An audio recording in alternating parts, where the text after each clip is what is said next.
Alors jusqu'à présent, je vous avais montré trois techniques sous Pandas pour faire des sélections. La première technique, c'était en utilisant uniquement les crochets. Et en utilisant uniquement les crochets, ce que vous pouvez faire, c'est sélectionner une ou plusieurs colonnes. Il y avait aussi une solution alternative pour sélectionner des colonnes qui était avec le point, mais je vous ai déconseillé d'utiliser, donc je ne vais pas revenir dessus, mais vous savez qu'elle existe parce que je l'ai expliqué dans une des vidéos, mais je ne vais pas revenir dessus. Donc tout ce que je voulais vous dire, c'est que si on veut sélectionner uniquement des colonnes, on va utiliser la méthode avec les crochets.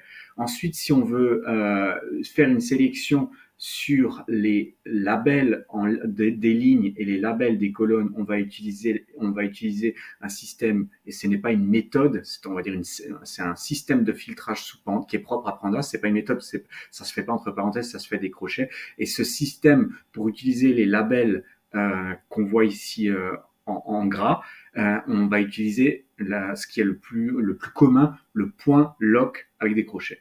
Et à l'intérieur, vous mettez les lignes que vous voulez, virgule, les lignes de colonnes que vous voulez, les lignes que vous voulez, pardon, virgule, colonnes que vous voulez, si vous en voulez une ligne ou plusieurs, ou si vous voulez des colonnes, une ou plusieurs. Et avec plusieurs, je vous ai montré différentes méthodes. Soit vous mettez une liste de lignes ou une liste de colonnes, ou soit vous mettez un slice de liste ou un slice de colonnes. Et je vous ai montré un autre système qui s'appelle iLock, et cette fois-ci, on travaille non plus sur les labels de l'index et pas sur le label des colonnes, mais sur, on va dire, l'indexation des colonnes et l'indexation des lignes. Si c'est pas clair, je vous invite à regarder les vidéos qui traitent de iLock.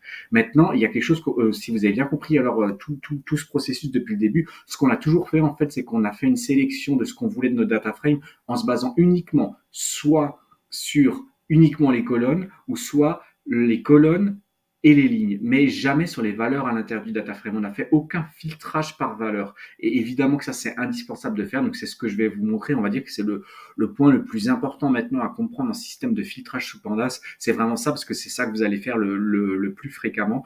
Si vous avez bien compris ce qu'il y a eu au-dessus, donc avec le système ouverture de crochet, le système .lock et le système .iLock, ça va être très simple à comprendre ça. Donc, n'hésitez pas à re-regarder les vidéos et ne commencer celle-ci que si vous avez vraiment bien compris les trois systèmes pour faire une sélection que j'ai montré dans les premières vidéos. C'est très important. Et donc maintenant, on va faire le système qui va être le plus utile. C'est un système par filtrage sur les valeurs. Je vous ai mis comment ça fonctionne ici. Je l'ai dit que c'est avec point lock, et j'ai mis en dessous qu'on pouvait aussi le faire juste avec ouverture de crochet, mais je vous déconseille de faire ça, mais je vais vous montrer que ça existe parce qu'il y a énormément de gens, je dirais même la plupart des gens qui utilisent Pandas, qui n'utilisent pas le système en point lock et qui utilisent juste le crochet, et je trouve que c'est une mauvaise manière de procéder. Évidemment, ça marche, mais que sous certaines conditions, avec des limites, et c'est très capricieux. Un peu dans la même idée où je vous avais montré que pour sélectionner les colonnes, on pouvait le faire soit avec la méthode des crochets ou avec la méthode du point, et je vous ai dit que je vous déconseillais le point, et je vous ai expliqué les raisons pourquoi. De la même manière ici, je vais vous expliquer pourquoi je vous déconseille de le faire avec juste le crochet, et que je vais toujours vous conseiller de le faire en point lock crochet, mais je vais vous montrer que ça existe. Mais ensuite, moi, je l'utiliserai uniquement le point lock, et vous allez comprendre pourquoi. Donc avant d'aller plus loin, je vais juste vous montrer la façon de faire. La façon de faire, elle est simple. On va faire df aux zones, donc on va appeler notre data frame, on va ouvrir les crochets, et il y a deux choses à lui mettre. La chose à droite, vous la connaissez puisqu'on l'a déjà fait avec le point lock. Pardon, là j'ai oublié le point lock, c'est très important ici justement parce que c'est pas. Et donc on va faire ici un label de colonne. Donc là, ça va être très simple à comprendre. Et ici, on va lui mettre un ou plusieurs filtrages. C'est comme ça que ça va fonctionner. Voilà comment on va faire pour mettre ça en place. Donc, on va appeler notre data frame. On va appeler la méthode de sélection .lock avec donc .lock ouverture fermeture de crochet, et on va lui mettre un filtrage. Et accessoirement, je vais vous expliquer pourquoi accessoirement, on peut lui mettre les colonnes qu'on veut.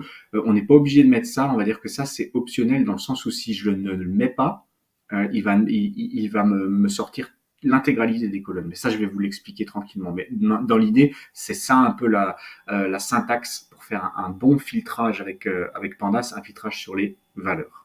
Et je vais vous montrer après la même chose ici. Et vous allez, au fur et à mesure, vous allez voir les limites en utilisant la technique sans faire appel au point lock. Donc, suite à la prochaine vidéo.